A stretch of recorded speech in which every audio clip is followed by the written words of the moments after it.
Keeping your Google Chrome browsing history clean is a simple way to protect your privacy and free up a little space on your Android device, whether you're using your own phone or a shared device.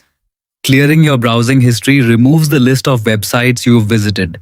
Chrome also lets you decide exactly what data you want to delete, so you stay in control of your information. Here's how to do it step by step. Open the Google Chrome app from your Android phone or tablet. Once Chrome is open, tap the three vertical dots in the top right corner of the screen to open the main menu.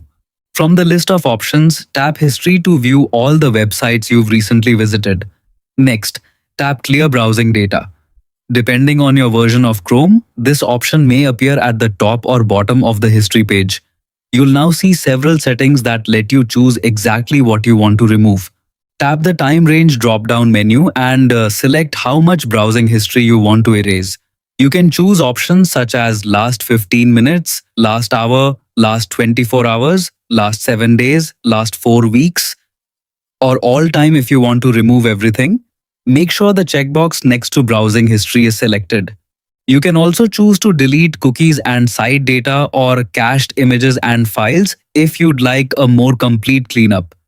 Keep in mind that deleting cookies will sign you out of most websites, so you'll need to log in again afterward. When you're ready, tap Clear Data or Delete Data, then confirm if Chrome asks for verification. The selected browsing history will be removed immediately. You're all set. Enjoy a cleaner Chrome experience with better privacy and a fresh browsing history.